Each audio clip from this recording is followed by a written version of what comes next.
She didn't fight back as they marched her through town in handcuffs. Once a proud Marine, now just a silent figure accused of unspeakable crimes, she stood before neighbors who only saw a traitor. The small courtroom prepared for a swift conviction until a stranger walked in and spoke two words that no one expected.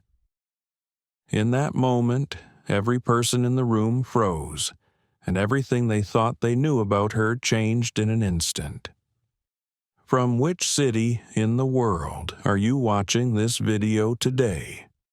If this story intrigues you, please consider subscribing to hear more untold stories of extraordinary service and the heroes who walk among us.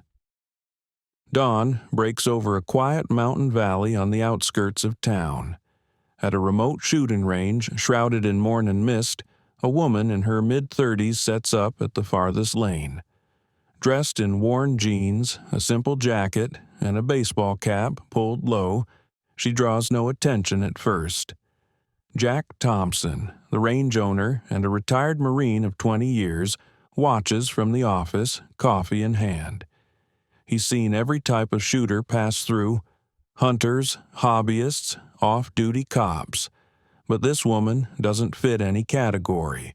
She assembles a sleek rifle with practiced ease. Her first shots slam into the bullseye with uncanny precision. Without adjusting her scope, she begins hitting targets at distances most locals wouldn't even attempt. Jack narrows his eyes. He recognizes the discipline in her stance and the calm, rhythmic breathing between shots. It's the hallmark of elite military training. Another shooter notices too. A middle-aged local edges up to Jack's booth, uneasy. "That lady at the end, something's off," the man whispers. "She's hitting targets that should be impossible with that setup, and I don't think she even showed ID when she came in." Jack nods. He was already thinking the same. Normally, every guest signs in and shows identification, but she arrived early, paid cash, and scribbled an illegible name in the log. Trusting his gut, Jack quietly calls the sheriff's department. He hates to get law enforcement involved, but something about this doesn't sit right. About 20 minutes later, two sheriff's deputies arrive, hands resting cautiously on their holsters as they approach her lane. "Ma'am," the senior deputy calls out, firm but polite, "we need to see some identification and the permit for that firearm." The woman slowly sets down her rifle. Her expression stays calm, almost blank. "Is there a problem, officer?" she asks softly, keeping her hands where they can see them. "ID and permit, please," he repeats, steel in his voice. She exhales gently and shakes her head. "I don't have those with me," she replies. The deputies exchange looks. A quick search of her open rifle case and pockets finds no wallet, no phone, nothing except a single key card with no name and a small notebook filled with numbers and coordinates. The senior deputy frowns as he flips through pages of latitude-longitude entries. Some correspond to critical power substations in the region.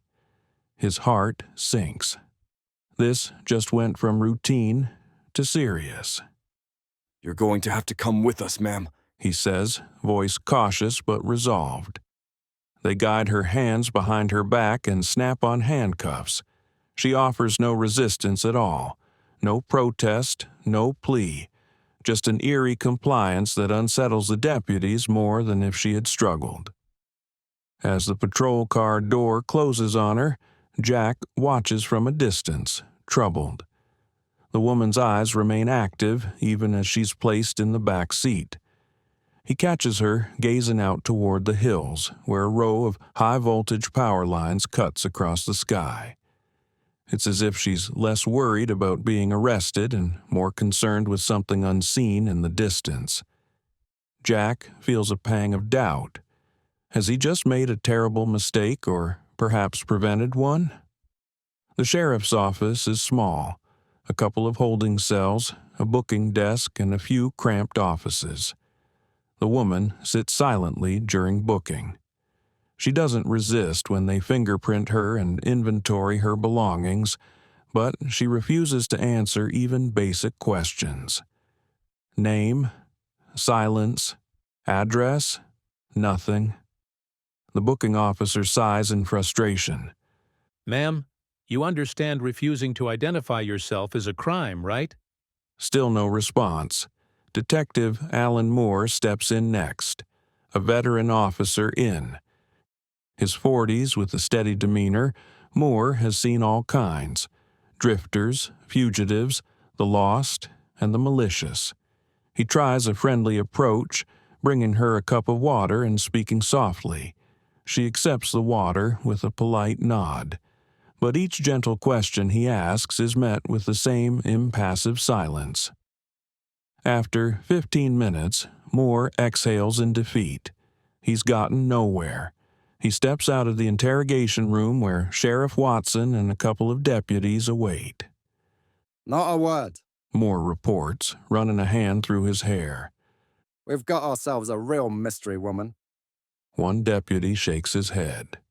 Could be a spy. He mutters half-jokingly. Another sighs. Maybe she's just stone cold. Moore glances back at the one-way glass where the woman sits alone, impossibly calm for someone in her situation. She's something else, all right? He says quietly. Locked in the cell once more, the woman finally allows herself a slow breath. She casts an assessing look around her confines. With methodical precision, she notes every detail: the distance to the barred window, the angle of the surveillance camera and its one blind spot, the timing of the guard's footsteps down the hall. Anyone else might sit anxiously or pace. She simply observes, waiting. Late that night, Sheriff Watson and Detective Moore run her fingerprints through every database they can access. Local and state searches turn up nothing. Try the federal system, The sheriff insists. Moore obliges, inputting a query to the national database. The screen flashes an error. Restricted. Access denied. The tech support officer on duty furrows his brow. That's odd. It's like her records are sealed. He says. They try a different angle, but the result is the same. It's as if her identity, if it exists, is locked behind high clearance. We'll have to see if any feds show up to claim her. Moore says, perplexed. The sheriff nods and casts a worried glance at the holding area. Tomorrow's arraignment. Let's hope we get some answers then. By morning, speculation has run wild through town. The tiny courthouse is packed beyond capacity for her arraignment. Curious locals crowd the wooden benches, craning for a glimpse of the mystery woman. Reporters from the regional paper scribble in notepads, and at the back, Detective Moore spots them. Several men in dark suits with earpieces, positioned strategically. Federal agents, he figures. Judge Linda Barnes calls the court to order. A no-nonsense woman and former Army JAG officer, Judge Barnes scans the crowded courtroom with a hard stare. At the defense table, the shackled woman sits in an orange jumpsuit beside a frazzled public defender. He rises nervously. Your Honor, I'd like to request a continuance. He stammers. My client has been uncooperative, and I haven't had time to prepare a defense. From the gallery, a Homeland Security agent and an FBI agent both suddenly interject, each insisting their agency take over the case. Judge Barnes bangs her gavel sharply, shooting them both a withering look. Enough! Sit down, all of you. She says curtly. This is my courtroom. We will proceed with the arraignment. Jurisdictional matters can be addressed afterward. Chastened, the agents retake their seats, though the tension in the room is palpable. The clerk stands and clears his throat, reading out the charges. Possession of an unregistered firearm, refusal to identify to law enforcement, suspicion of involvement in terrorist activity. A hush falls. The defendant listens without reaction, back straight, eyes forward. Detective Moore, seated a few rows behind, watches her intently. She doesn't look like a fanatic or a criminal. There's no flash of anger, no sign of fear. If anything, she seems resolute. It's that same quiet confidence from the holding cell, and it raises more questions in his mind. How does the defendant plead? Judge Barnes asks, arching an eyebrow as she looks down at the woman. The public defender opens his mouth, perhaps to plead not guilty on her behalf, but he never gets the chance. The heavy double doors at the back of the courtroom swing open with a boom that echoes through the chamber. Every head turns at once. Striding in is a tall man in a crisp Marine Corps dress uniform, his chest arrayed with medals and ribbons. Flanking him are two younger Marine officers. Gasps ripple among the spectators. Several local veterans instinctively rise to their feet, spines stiffening at the sight of a full-bird colonel in full-dress blues. Even Judge Barnes pauses, recognizing the insignia, and perhaps the man himself from years past. Without waiting for permission, the Marine colonel marches straight down the center aisle, each footstep echoing on the wooden floor. He stops in front of the bench, face impassive, and hands a sealed manila envelope to the bailiff. The baffled bailiff carries it to Judge Barnes. She breaks the seal and pulls out a single sheet of paper covered in dense text. As she reads, her eyes widen. Annoyance melts into astonishment, then settles into a look of grave understanding. Judge Barnes clears her throat, trying to maintain composure. In light of the documentation I've just received from the Department of Defense, She announces, voice steady, all charges against the defendant are hereby dismissed, effective immediately. By authority of Protocol 9, this case is now sealed and classified as a matter of national security. She brings her gavel down with a sharp crack, cutting off the collective gasp that sweeps the room. For a heartbeat, no one in the courtroom moves or even breathes. Then, an eruption of murmurs. Protocol 9? What's that? A reporter whispers loudly. The Homeland Security and FBI agents exchange bewildered looks. The public defender's jaw hangs open. Detective Moore stands, trying to process what just happened at the front of the courtroom. The Marine colonel steps over to the defense table. One of the Marine officers produces a key and briskly unlocks the woman's handcuffs. Rubbing her freed wrists, the woman slowly rises to her feet for the first time in court. Every eye is on her. In the hush, she speaks calmly, her voice carrying in the silence. Sir, She addresses the colonel. I apologize for any trouble I've caused. The colonel's response rings out for all to hear. On the contrary, Major, the trouble is ours. He emphasizes her new title. At that single word, Major, a ripple of recognition goes through those present. Deputy Harris, who served in the Army years ago, straightens to attention. One of the agents, a former Marine, snaps his heels together. Even Judge Barnes, who had been watching intently, gives a subtle nod of respect. It dawns on everyone that the anonymous woman they'd hauled in as a suspect is, in fact, a high-ranking military officer. In an instant, her entire demeanor changes. No longer holding back, she draws herself up to full height. Shoulders back, chin raised, the deliberate bearing of a Marine officer now unmistakable.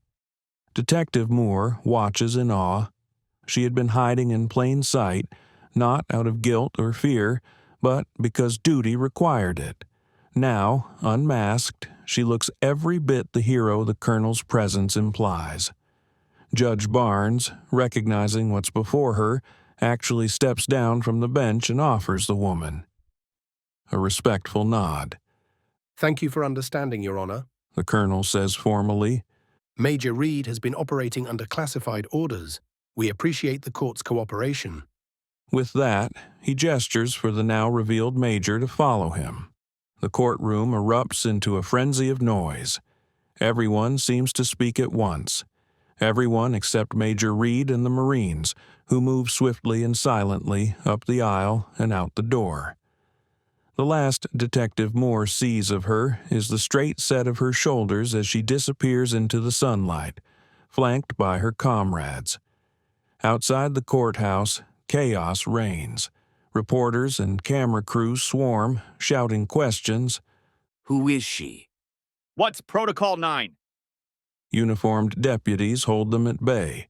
The Marine colonel and his officers guide Major Reed toward a waiting black SUV at the curb. Flashbulbs pop, and people jostle for a view. Sheriff Watson pushes through the crowd, confusion and a newfound respect battling on his face.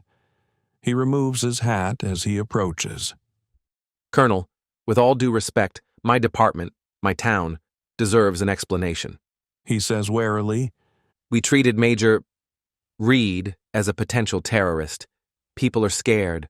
We need to know what's going on. I understand your concern, Sheriff. The colonel replies, his tone measured. I can only tell you that Major Reed is one of our nation's most trusted operatives. The details of her assignment are classified, but I assure you she posed no threat to this community. Quite the opposite. An elderly man in a faded Vietnam veteran cap stands at the edge of the crowd, cane in hand. He steps forward timidly. Ma'am, he addresses Major Reed, voice trembling. I was with the Marines back in '68. I knew there was something familiar about the way you carried yourself.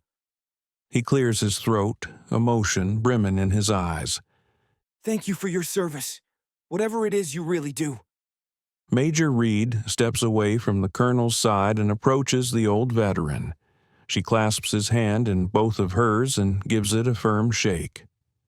Thank you for yours, she says earnestly. The old Marine's chin quivers with pride as he nods. The colonel glances at his watch, then leans in to Major Reed. We need to depart, he says quietly. Protocol 9 debriefing in Washington is already underway. At the mention of those words again, Protocol 9, Sheriff Watson's eyes widen. He had heard rumors about a secret military program that intervened in disasters before they happened. He opens his mouth as if to ask, but the colonel is already moving on. A local reporter shouts above the noise, Major Reed, will you make a statement? Major Reed pauses, turning to face the crowd of onlookers and press. Sunlight catches the hint of Marine Corps insignia now visible on her uniform blouse. No comment, she says firmly. And please, respect my privacy. With that, she steps into the SUV. The colonel and his officers climb in with her. As the door closes, the law enforcement officers who had once doubted her now stand at attention. In an impromptu show of respect, Sheriff Watson doffs his hat, and every deputy on the curb raises a salute. The Marines return the gesture from inside the vehicle. Detective Moore watches the SUV pull away in a whirl of dust, sirens off. Only minutes ago, he was convinced this woman might be a criminal. Now he knows she was never the enemy at all. All the puzzling pieces click into place. She wasn't hiding guilt. She was hiding honor. He lets out a long breath, eyes following the SUV until it disappears. In that moment, he silently vows that if he ever encounters another hero in disguise, he'll trust his instincts a little more. 2 weeks later, in a secure auditorium at Quantico, Major Samantha Reed stood in full-dress uniform as a small, high-ranking audience looked on. Detective, now former Detective Moore, had been astonished to receive an invitation at Major Reed's request. During the ceremony, Colonel Monroe recounted in broad strokes what could be said of her feats. How Major Reed spent nearly a year undercover as part of Protocol 9, infiltrating a terrorist network and quietly preventing a catastrophic attack on the nation's power grid. For her extraordinary service, she was awarded a distinguished medal. Moore watched with pride as the colonel pinned it on her chest, realizing that the woman he once had in custody had saved countless lives. After the ceremony, Moore approached Major Reed. In the hush of the private gathering, he offered a sincere salute and congratulations. I'm glad you came, She said warmly. I wanted you to hear the part of the story I couldn't tell you before. Moore felt a weight lift from his shoulders. Thank you. And I'm sorry I doubted you. He replied. She shook her head. You did exactly what you should have. You even gave us the time we needed by holding me overnight. You have nothing to apologize for. Moore smiled, relief washing over him. He couldn't help but ask, How were you so calm, knowing what was at stake? She responded softly, I knew I had to maintain my cover. I trusted my team would get me out when the time was right. Moore then shared his own news. He had accepted a position with NCIS, a role where he could continue working at the nexus of law enforcement and national security. Major Reed beamed. They made a good choice, She said. They parted with a firm handshake and mutual respect. Take care, Agent Moore. She said, emphasizing his new title. You too, Major. He replied. In that moment, Alan Moore understood that this wasn't an ending at all, but the beginning of a new chapter. Late one evening, a few months afterward, Agent Moore is finishing up paperwork in a quiet NCIS field office when a knock comes at his door. He looks up, and to his surprise, Major Reed slips inside wearing plain jeans and a simple black jacket, looking every bit the civilian. Good evening. Moore begins, but she raises a finger to her lips and gives a slight shake of her head. This is not a social call. He closes the case file on his desk and stands. I didn't expect to see you again so soon. He says in a low voice. Plans change. She replies with a faint smile, stepping fully into the office. There's a hint of pride in her eyes as she continues. I read the report you circulated. New protocols for police when they encounter undercover operators. Good work. Moore ducks his head modestly. After his experience, he had quietly developed a training memo for law enforcement on identifying when a suspect might be someone like Major Reed. Just trying to prevent any more mix-ups, He says. Major Reed nods, then gets to the point. We could use you, Alan. There's an operation coming up that needs someone with your perspective. Moore's pulse quickens. Another Protocol 9 assignment? He asks. She only slides a slim folder across his desk. Potential domestic threat with international ties. Very murky jurisdiction. Exactly the kind of thing where you'll be useful. Inside the folder, Moore glimpses satellite photos and a code name. He closes it and meets her gaze. When do we start? She smiles. We already have. Wheels up at 0500. I'll brief you on the way. As she turns to leave, Moore can't resist a grin. Major. He calls out. She pauses. This time, I'll leave the handcuffs at home. Major Reed actually laughs. A warm, genuine laugh that echoes in the quiet office. Glad to hear it, Agent Moore. See you in a few hours. Before dawn the next morning, Jack Thompson stands ready at his range. He's hung a "closed for maintenance" sign on the gate and agreed to let some friends use the facility privately. In the chilly pre-dawn light, vehicles begin rolling in. Major Reed is among the first to arrive, along with Agent Moore and about a dozen others. They lose no time setting up inside the clubhouse, spreading maps over Jack's counter and unpacking secure radios. Jack pours coffee for his guests, marveling at how quickly. The quiet range turns into a covert operations center. Thank you, Jack. Major Reed says amidst the activity. She hands him an envelope, a check to compensate for the range's closure. Jack waves it off. Happy to help, he replies. He recognizes a few familiar faces from months ago and many new ones. All of them move with that same efficient purpose.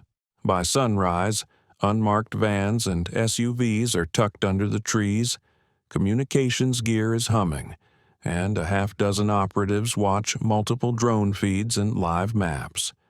It's as if a small command post has sprung up where, on any other day, locals would be sighting in their hunting rifles. Major Reed outlines the threat.